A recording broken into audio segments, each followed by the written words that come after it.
Hello students, आज हम start करने जा रहे हैं चैप्टर नंबर 3.1। पिछली क्लास में आपने चैप्टर 3 स्टार्ट किया था, जिसके कुछ बेसिक रूल्स, आपने बेसिक चीज़ें कुछ सीखी थी, जैसे कि बहुभुज क्या होता है, बहुभुज कितने प्रकार के होते हैं जो अनेक भुजाओं से घिरकर बने होते हैं।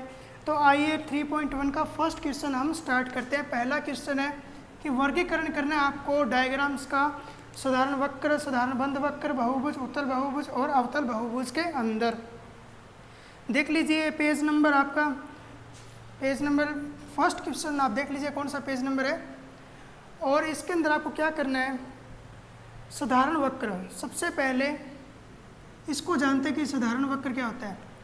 वह वक्र या वह बहुभुज जो बिल्कुल सिंपल है, जिसकी भुजाएं डायरेक्ट मिली हुई है, जैसे कि ये आयत हो गया है, वर्ग हो गया, ठीक है ना, ये वर्ग, ये आयत, ठीक है ना, ये बिल्कुल सिंपल वक्र है, वृत्त हो गया, ठीक है, इनमें कोई ज़्यादा आपने लाइंस नहीं खींची है।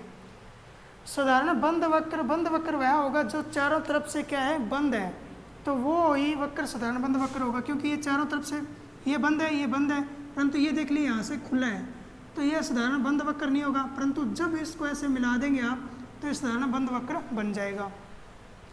बात करते हैं बहुभुज की, तो ये आपको पता ही है, अनेक भुजाओं से घिरकर बना हुआ आकृति बहुभुज कहलाएगी, भुजाएं होनी जरूरी है उसके अंदर। उत्तल बहुभुज की बात करते हैं, तो एक ऐसा बहुभुज जिसके विकिरण आप मिलाओगे ना, तो वो बहुभुज के अंदर ही बनने चाहिए। जैसे कि एक आयत की बात करते हैं, इसके जब विकिरण आप मिलाओगे ना, तो ये अंदर की तरफ ही बनने वाले हैं विकिरण। जैसे कि ए बी सी डी, ए सी को मिलाएंगे या बी डी को मिलाएंगे तो विकिरण अंदर ही आ चुके हैं, मतलब ये उत्तल बहुभुज है, ठीक है ना। यानी कि आप इसको मान लीजिए, इसके बहुभुज मिला, इसको विकिरण मिलाओ, ये देखो ये अंदर ही रह रहे हैं, मतलब ये भी एक क्या है, उत्तल बहुभुज है। परंतु जब किसी आकृति के अंदर, बहुभुज के अंदर यदि विकिरण आप मिलाओ, वो बाहर की तरफ बने, तो वह क्या कहलाएगा, अवतल बहुभुज बनाएगा। फॉर एग्जाम्पल मैं ऐसा कोई बना दूं, ये देखो, इसके ये दो जो दिख रहे हैं ना पॉइंट आपको, इनको अगर मैं मिलाऊंगा तो ये इस चतुर्भुज से बाहर बन गया, इस बहुभुज से विकिरण कहाँ बन गया, बाहर की ओर। तो मैं लिख सकता हूँ विकिरण बाहर की ओर, और इसमें विकिरण क्या है, अंदर की ओर। तो ये चीज़ आप अच्छी तरीके से समझ गए होंगे कि विकिरण बाहर है तो ये अवतल के अंदर आ जाएगा, और विकिरण जब अंदर होंगे तो ये क्या हो जाएगा, उत्तल बहुभुज के अंदर आ जाएगा। तो ये जब सीख ही गए होंगे, तो आइए इन क्वेश्चंस की तरफ चलते हैं। फर्स्ट के क्वेश्चंस मैं इसको रफ करता हूँ और आपको बताना है इजीली देखकर कि ये कौन सा बहुभुज हो सकता है।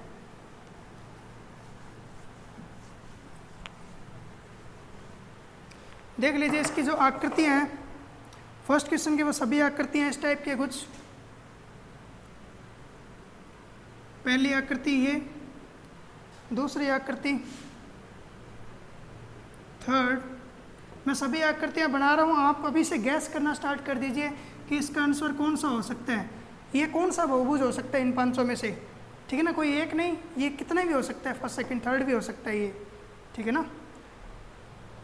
इसके बाद में इसको ABCD नाम, इसको फर्स्ट, और इसको ABCD नाम दे देते हैं, ABCD और E, ठीक है। और फोर्थ है, फिफ्थ, मैं ऐसा भी बना रहा हूँ, आप चेक कीजिए ज़रा कौन सा सही हो सकता है।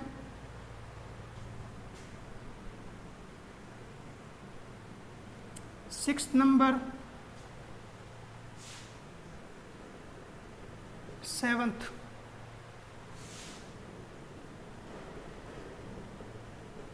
एट्थ।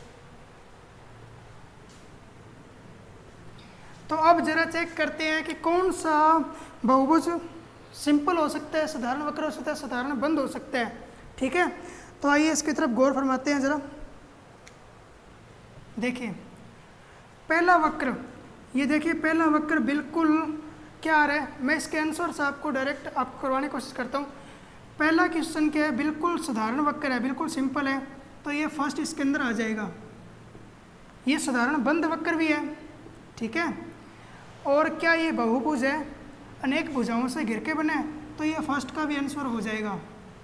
या फिर अपने डायरेक्ट करते हैं कि कौन कौन से वक्र साधारण है इसमें, पहला दूसरा देख लीजिए साधारण, पहला दूसरा पांचवा छठा और सातवां।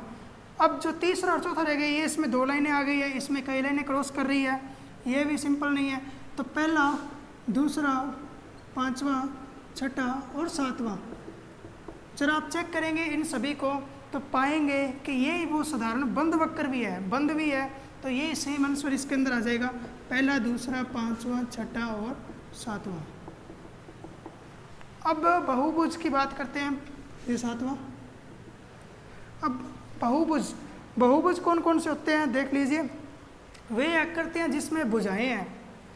पहला इसमें भुजाएं हैं, पहला, दूसरे में भुजाएं, तीसरे में भुजा नहीं है, चौथे में भुजा नहीं है, पांचवा छठा सातवां और आठवां इनमें भुजाएं नहीं है।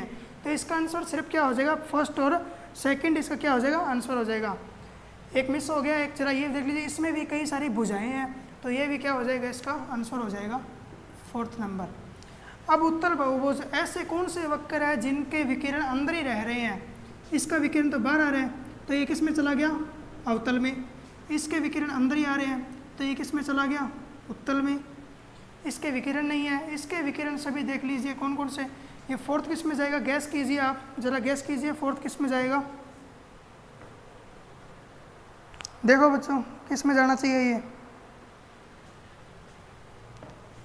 इस सेकंड को जरा पहले चेक कीजिए, सेकंड किस में जाएगा, ये उत्तल बहुभुज में जाना चाहिए, आई होप, मानता हूँ मैं इस चीज़ को। और ये आपकी बुक में गलत दे रखा है, उत्तल बहुभुज इसके अंदर आएगा नहीं, ये फर्स्ट और इसमें सेकंड आएगा। इसके बाद में जो ये वाला है, इसके विकिरण क्या रह रहे हैं, बाहर, कई विकिरण बाहर जाएंगे। देखिए इन दोनों को मिलाइए, इसको मिलाइए, ये बाहर जा रहे हैं, मतलब ये किस में आ जाएगा, फोर्थ इसमें आ जाएगा, अवतल बहुभुज में। तो ये कुछ इसके आंसर से ही आपको यहाँ से आप नोट कर सकते हैं और समझ सकते हैं कि कैसे ये हमको फाइंड हुए हैं आंसर्स, ठीक है। तो ये समझ आ गया होगा। तो आइए चलते हैं क्वेश्चन नंबर सेकंड पर, जिसमें बोलता है कि निम्नलिखित प्रत्येक में कितने विकिरण हैं।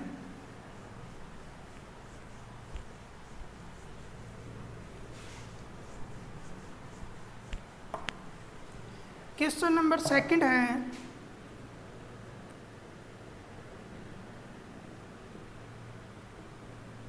कितने विकिरण ये अपने को ज्ञात करने हैं। तो चित्र देख लो, पहला क्या दे रखा है, एक उत्तल चतुर्भुज, बी दे रखा है एक षटभुज, समषटभुज, और सी लास्ट एंड फाइनल का दे रखा है एक त्रिभुज। तो जरा बनाते हैं इनको आपके सामने, देखना।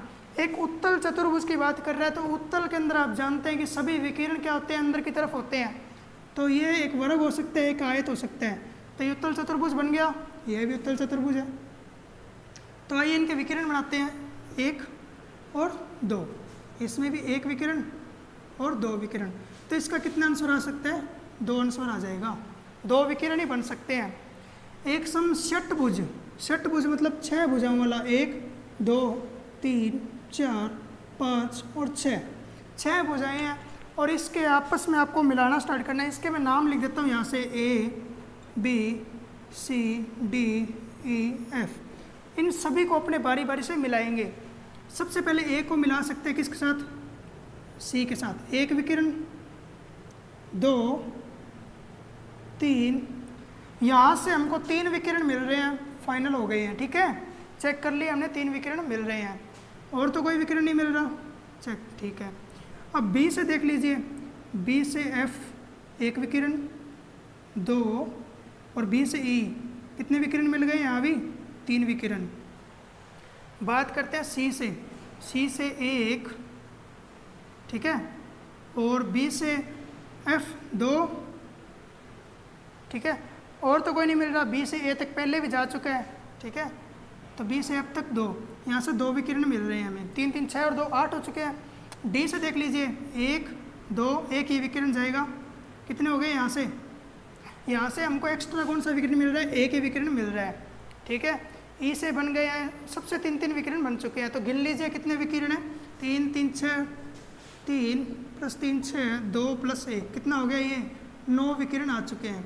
तो हमें कितना मिला इसका आंसर, 9 विकिरण, ठीक है। तो ये आपको आई होप समझ आ गया होगा कि विकिरण कैसे बनाते हैं। एक त्रिभुज की बात करते हैं, ये लो त्रिभुज बना दिया आपके सामने, इसके विकिरण खींचने की कोशिश करें तो इसका कोई भी विकिरण आई होप नहीं आएगा, इसका कोई भी विकिरण नहीं आ सकता। देखिए इसको किससे मिला हो गया, कोई मिल ही नहीं रहा, ये तो खुद लाइन है। तो इसका कितना आ जाएगा, 0 विकिरण, कितना आ जाएगा ये 0 विकिरण। तो इस चीज़ को आप अच्छे तरीके से समझ गए हैं। तो मैं क्वेश्चन नंबर 2 कंप्लीट समझता हूँ, ठीक है, और आप इसको उतार भी सकते हैं। आ जाइए क्वेश्चन नंबर 3 पर, इसको मैं रब कर रहा हूँ, देख लीजिए, आप इसको नोट कर सकते हैं वीडियो पॉज कर। क्वेश्चन नंबर 3 की बात करते हैं। क्वेश्चन नंबर 3 में क्या बोलता है, देखिए, एक उत्तल चतुर्भुज के कोणों की मापों का योग क्या है, यदि चतुर्भुज उत्तल न हो तो क्या यह गुण लागू होता है। एक चतुर्भुज बनाइए और उत्तल न होने का प्रयास कीजिए। देखिए अब आपको मानना है कि ABCD एक उत्तल चतुर्भुज है, ठीक है, चाहे वो कैसा भी चतुर्भुज है, परंतु उसका जो कोणों का योग होगा वो कितना होगा, 360 डिग्री होगा ही होगा। ये बात हमेशा आपने याद रखनी है, ठीक है। अगर वो उत्तल चतुर्भुज होगा तो भी इसके कोणों का योग ABCD सभी कोणों का योग क्या होगा, 360 डिग्री होगा। अगर वो उत्तल नहीं है,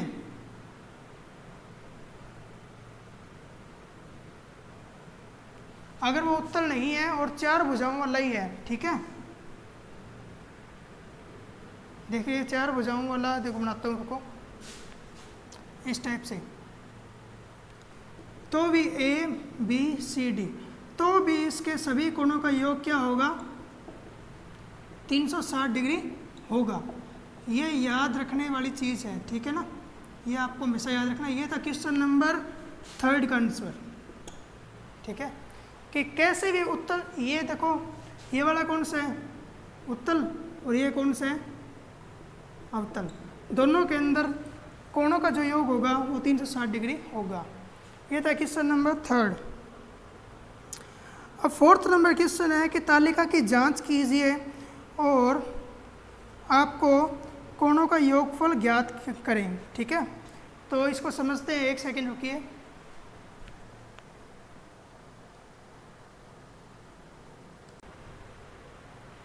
तो आपको जो नेक्स्ट क्वेश्चन है इसके अंदर भुजाओं की संख्या दे रखी होगी और उसके आधार पर आपको क्या ज्ञात करना है, उस चतुर्भुज के या उस बहुभुज के क्या करना है, सभी कोणों का मान ज्ञात करना है। इसको मैं समझाया था और नेक्स्ट क्लास में डायरेक्ट मैं इसको समझाते हुए करवाऊंगा। तो इसको अच्छी तरीके से अभी थोड़ा दिमाग में डालने की कोशिश कीजिए। कोई भी बहुभुज दे रखा है आपको, कोई भी क्या दे रखा है, बहुभुज, जिसमें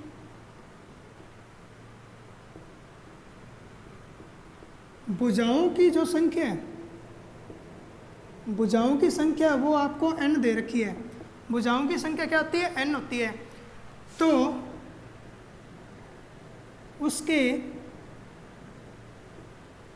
सभी कोणों का योग, ये आपको याद रखना, ये फॉर्मूला बता रहा हूँ, n-2 × 180, n में से 2 घटाना और 180 डिग्री से गुना कर देना, आपके पास क्या आ जाएगा, उसके सभी कोणों का क्या आ जाएगा, योग आ जाएगा। ये फॉर्मूला है, ये आप नोट कर सकते हैं अपनी कॉपी के अंदर, ठीक है। तो चेक कर देते हैं जरा, एक त्रिभुज लेते हैं अपने ABC, इसमें कितनी भुजाएं हैं, 1 2 3, n का मान कितना आ गया, 3 भुजाएं। तो आपको पता है इसके सभी कोणों का योग 180 डिग्री होता है। तो अपने ज्ञात करते हैं त्रिभुज के सभी कोणों का योग, सभी कोणों का योग देखो कितना आ जाएगा, n-2 × 180 फॉर्मूला होता है। अपने इसमें वैल्यू पुट करते हैं, n के बराबर 3, 3 में से 2 घट गया, गुना में 180, 3 में से 2 जाएगा तो कितना आएगा, 1 को 180 से गुना करोगे तो कितना आ जाएगा, 180 डिग्री ही आ जाएगा। तो ये क्या हो जाएगा, आपका आंसर हो जाएगा। इसी प्रकार से आप कोई भी चतुर्भुज यानी कि 3 4 5 6 7 8 कितने भी संख्याएं हो सकती है भुजाओं की, और उसके आधार पर आप ज्ञात कर सकते हो उनका जोड़। ठीक है, तो ये चीज़ आपको नेक्स्ट वीडियो में देखने को मिलेगी, और इसको अभी से आप दिमाग में थोड़ा डाल लीजिए। तो मिलते हैं नेक्स्ट क्लास में, आज के लिए इतना ही, और मेहनत करते रहिए। Thank you.